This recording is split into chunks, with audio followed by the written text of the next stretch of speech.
So, what's really the difference between an AI that can talk and a human who can actually understand? It's a huge question, right? And that's exactly what we're going to dive into today.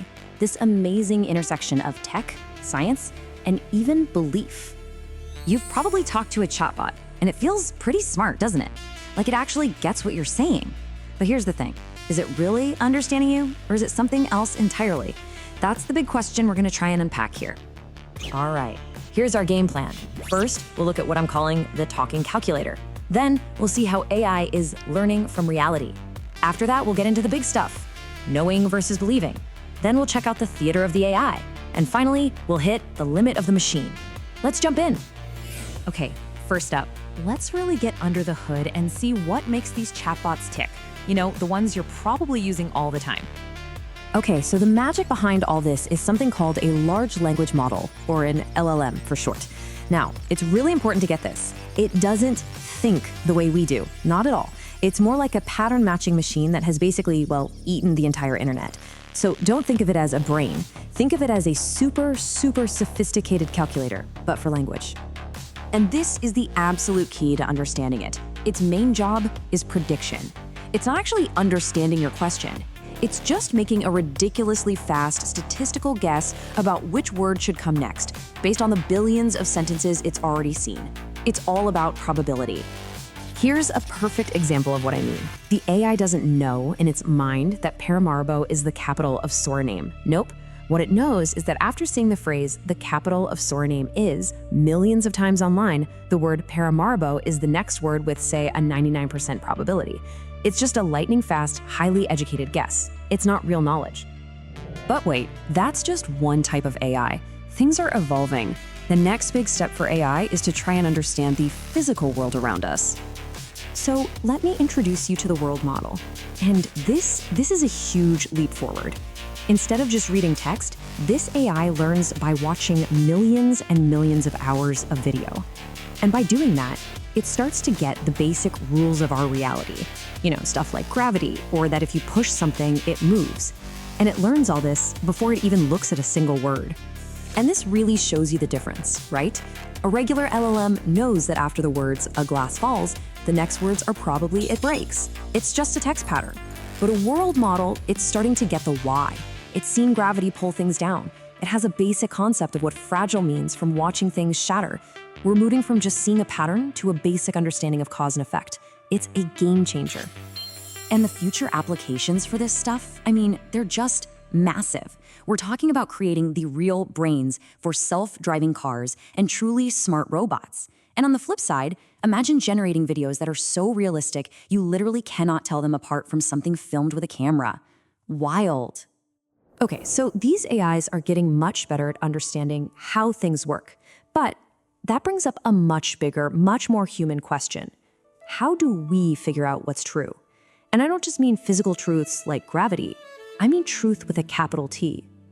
To even begin to answer that, we have to shift gears completely, away from AI and into two very human ways of knowing, science and faith.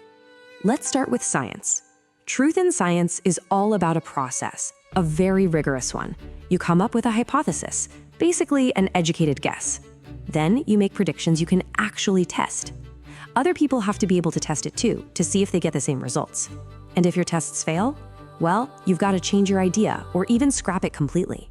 The whole system is designed to check itself and correct its own mistakes.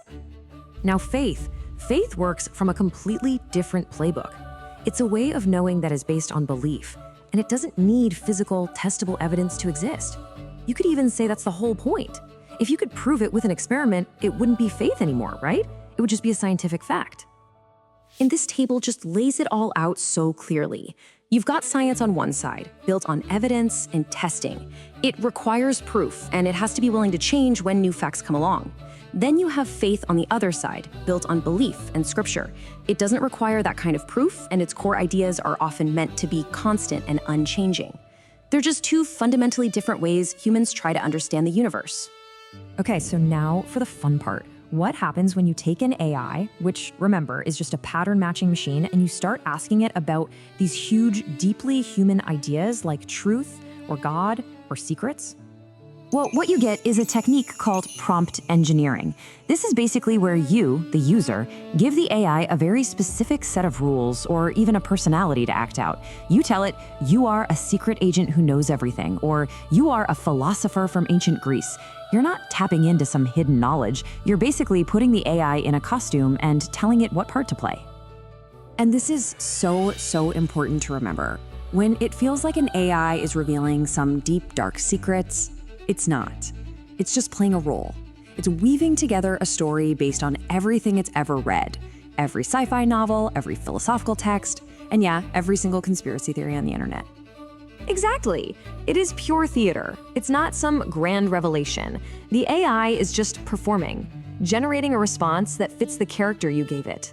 It's a mirror reflecting our own creativity, our questions, and our fears back at us. All right, let's wrap this all up. Let's really define that boundary between what a machine can do and what it means to be human. You know, it's really interesting to think that these two big ideas, science and faith, don't actually have to be in conflict. Some people see it this way.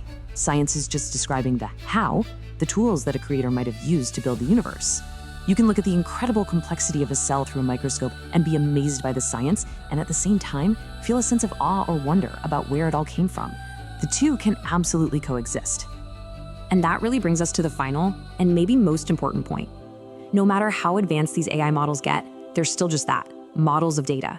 They can predict words, they can simulate a conversation, they can even understand basic physics from a video. But they cannot answer questions about the soul, or about God, or about what it all means. Because those answers aren't found in data sets. They're found in here, in the human heart. And that, for now, remains our domain alone.